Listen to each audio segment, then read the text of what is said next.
Aparat Polsek Seberang Ulu 2 Palembang, Sumatera Selatan meringkus seorang pelaku begal. Pelaku yang bernama Diki Wahyudi tidak berkutik saat diamankan petugas. Pelaku ditangkap setelah sebelumnya membegal pengendara sepeda motor di wilayah Taman Baca, Kelurahan Tangga Takat. Dalam aksinya, pelaku dan seorang rekannya mengancam korban dengan senjata tajam jenis celurit. Pelaku kemudian menggadaikan sepeda motor hasil begal untuk membeli narkoba. Si korban atas nama Dimas Putra ini sedang melaju di Jalan Raya Jayalali dan dihentikan oleh tersangka, lalu dikalungkan celurit ke leher korban oleh tersangka, kemudian dimintai motor yang dikendarai tersangka tersebut. Akibat perbuatannya, pelaku terancam pidana 12 tahun penjara, sementara polisi masih memburu rekan pelaku. Seorang pria dikepung warga karena nekat merampas sepeda motor di Gambir, Jakarta Pusat. Saat diinterogasi, pelaku merupakan desersi anggota Brimob.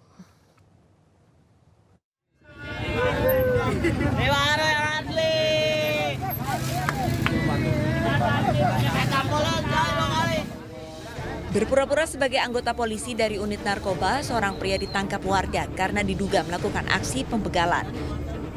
Modus yang dilakukan, pelaku yang terdiri dari 2 orang mengincar korbannya yang berkendara motor menggunakan tas, hingga nantinya para pelaku akan mengambil motor korban.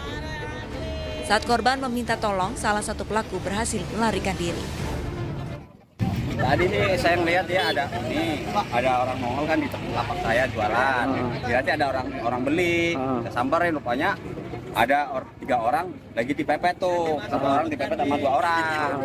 Nah, ngakunya saya samperin, ngakunya ini apa? Dari Polda, dia bawa narkoba gitu.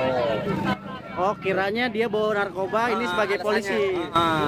Terus si korban dia minta tolong, saya dibegal gitu. Motor saya ada sama dia gitu. Oh, modusnya dia sebagai polisi. Ketika ditangkap dan diinterogasi, pelaku mengelak dan tidak mengakui perbuatannya. Saya nggak tahu itu tasnya teman saya, Bang. Itu megang saya nggak tahu isinya, Bang. Temen abang mana? Lari.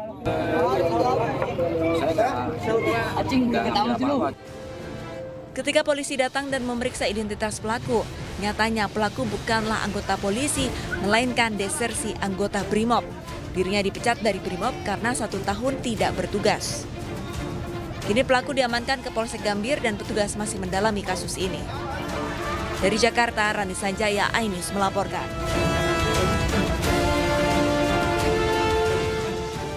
Seorang bocah perempuan kelas 6 sekolah dasar dilaporkan keluarganya sudah hilang selama 3 hari di Kalideres, Jakarta Barat. Korban diduga bertemu seseorang di kawasan wisata Kota Tua.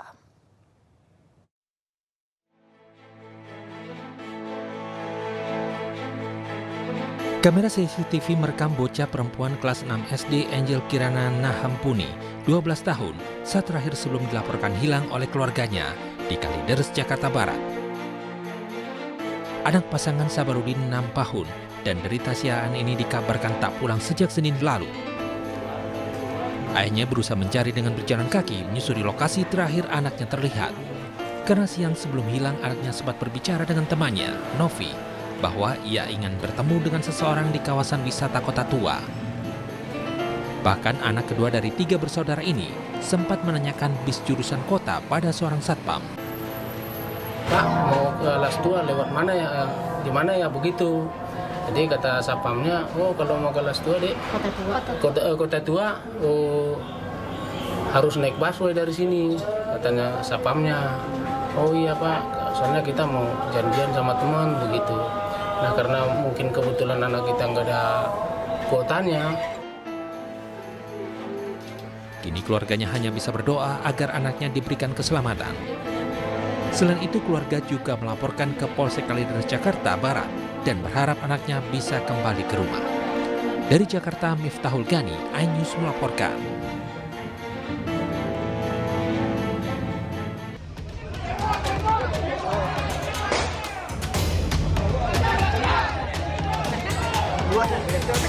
Seperti inilah suasana penangkapan tersangka pembunuhan gadis penjual gorengan berinisial IS di sebuah pondok perkebunan milik warga di daerah Kayu Tanam, Kabupaten Padang Pariaman, Sumatera Barat. Tersangka ditangkap saat bersembunyi di atas loteng. Sebelumnya tersangka berusaha kabur dari kejaran petugas. Warga yang geram dengan ulah pelaku berusaha masuk ke dalam rumah namun dihadang petugas.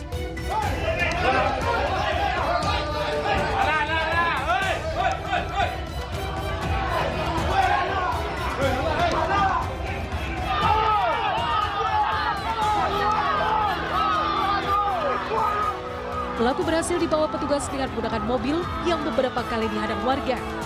Sempat terjadi percecokan antara warga dengan petugas.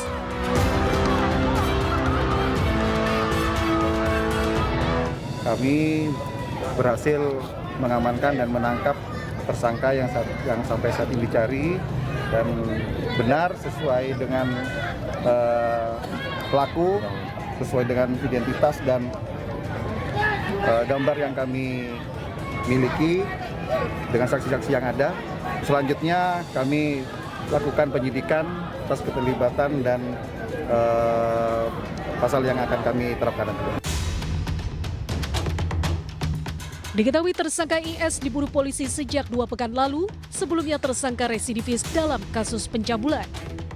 Korban bernama Nia ditemukan tewas terkubur dalam kondisi tangan terikat tanpa busana pada minggu lalu. Remaja perempuan yang kesehariannya sebagai penjual gorengan keliling kampung diduga menjadi korban pembunuhan dan pemerkosaan.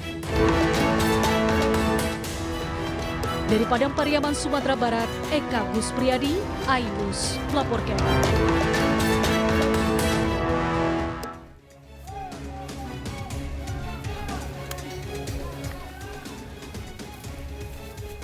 Polisi menetapkan IS sebagai tersangka kasus pembunuhan terhadap Nia Kurniasari, gadis 18 tahun penjual gorengan di daerah Kayu Tanam, Kabupaten Padang Pariaman, Sumatera Barat.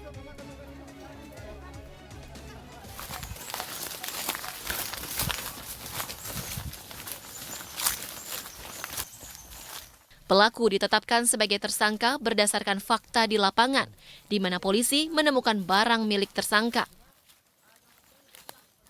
Selain itu, sejumlah saksi yang diperiksa juga mengarah ke tersangka IS sebagai pelaku pembunuhan. IS juga diketahui menghilang dari rumah semenjak jasad korban ditemukan.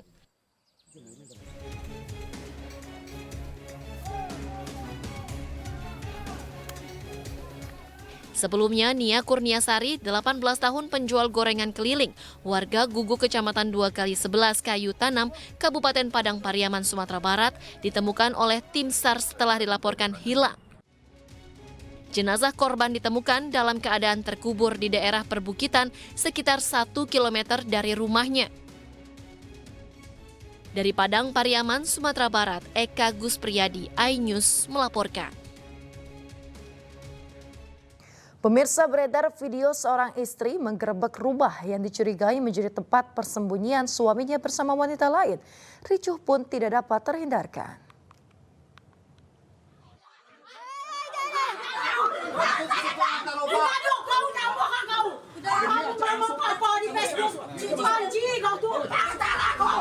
Inilah aksi perkelahian dua wanita di Desa Tasikmalaya, Kabupaten Rejang Lebong, Provinsi Bengkulu.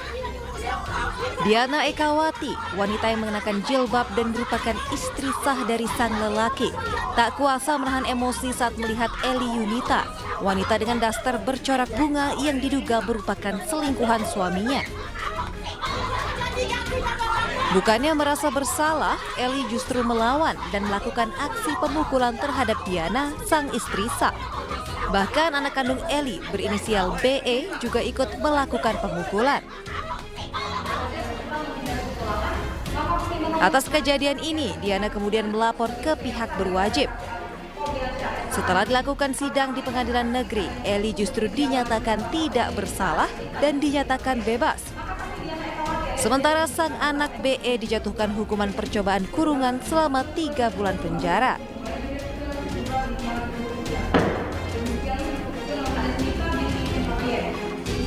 Kesaksian saya sendiri yang menyatakan si Bella menari sampai luka dan bercak darah ada. Si Novi sampai ini cacat loh, cacat ini. Dibilang tidak ada luka ini.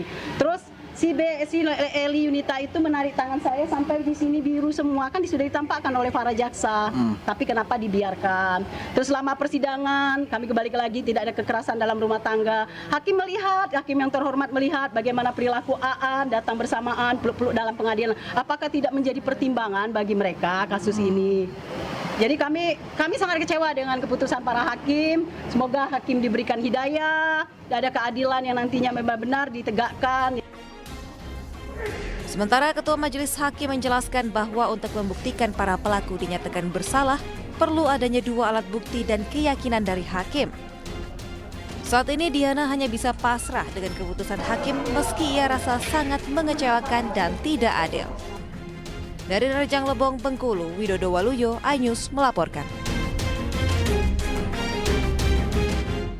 Pemirsa, TNI Angkatan Laut bekerja sama dengan BAIS TNI, BIN, Polri, dan Badan Narkotika Nasional BNN menggagalkan penyelundupan kokain dan juga sabu di 2 perairan terluar Indonesia. Puluhan kilogram kokain dan sabu disita oleh kapal patroli TNI Angkatan Laut di 2 perairan berbeda, yaitu di sekitar Pulau Berhala, Sumatera Utara, dan juga perairan Pulau Subatik, Nunukan, Kalimantan Utara. Di perairan Pulau Subatik, pemirsa, prajurit TNI Angkatan Laut dari Lanal Nunukan menangkap kurir dan menyita paket sabu yang hendak dibawa menggunakan jalur laut Indonesia yang berbatasan dengan Malaysia. Puluhan kilo kokain dan juga sabu dimusnahkan usai jumpa pers di halaman Mako Armada RI. Modus penyelundupan kokain di laut mirip dengan peredaran narkoba sistem tempel seperti di darat. Kurir yang membawa kokain via jalur laut menurunkan paketnya di perairan, kemudian kurir memberikan lokasi koordinat paket kokain ke pihak penerima. Total paket narkoba yang disita jenis kokain yaitu 84,75 kg dan 2 bungkus besar sabu seberat 1,65 kg.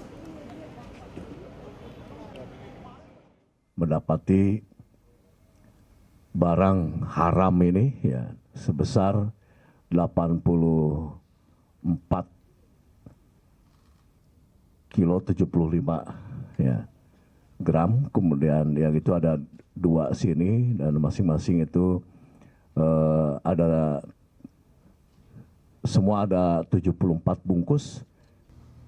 Ini ditemukan dalam kondisi mengapung, Mas. Kenapa bisa mengapung? Ya mesti dikasih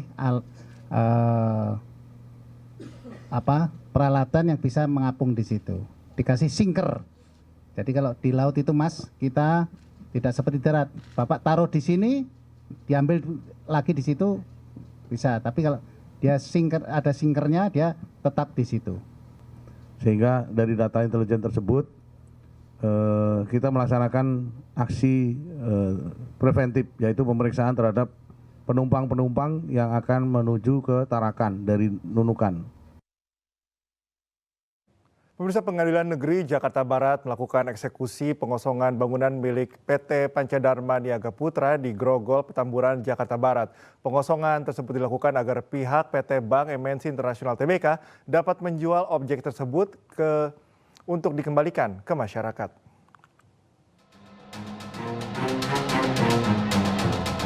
MNC Bank mengapresiasi petugas gabungan dari PN Jakbar, TNI Polri, dan unsur pemerintah setempat yang telah melakukan eksekusi pengosongan bangunan ruko bekas milik PT Pancadharma Niaga Putra.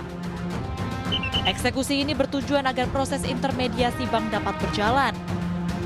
Setelah MNC Bank mengajukan permohonan eksekusi lelang terhadap jaminan tersebut ke Kantor Pelayanan Kekayaan Negara dan lelang pada 17 Januari 2018. Ini proses sudah panjang, dari mulai mediasi, pendekatan, tapi tidak ada menemukan titik temu. Akhirnya upaya hukum kita lakukan. Jadi sehingga sah secara hukum bahwa ini adalah milik MNC, karena sudah sesuai dengan keputusan pengadilan. Klien kami memiliki objek ini sejak dari tahun 2018. Bayangkan sudah hampir 6 tahun, 7 tahun kita menguasai sebagai pemilik yang berkata baik, tapi tidak bisa menguasai secara fisik. Hari ini akhirnya bisa dapat dilaksanakan dengan baik. Bangunan ini merupakan jaminan dari Winly Sadikin selaku Direktur PT Pancadharma Niaga Putra. Win merupakan debitur MNC Bank yang telah menandatangani perjanjian kredit pada 2013 silam. Namun pada perjalanannya kredit tersebut tidak dibayarkan selama bertahun-tahun. Dari Jakarta, Naura Syafika, Novan iNews melaporkan.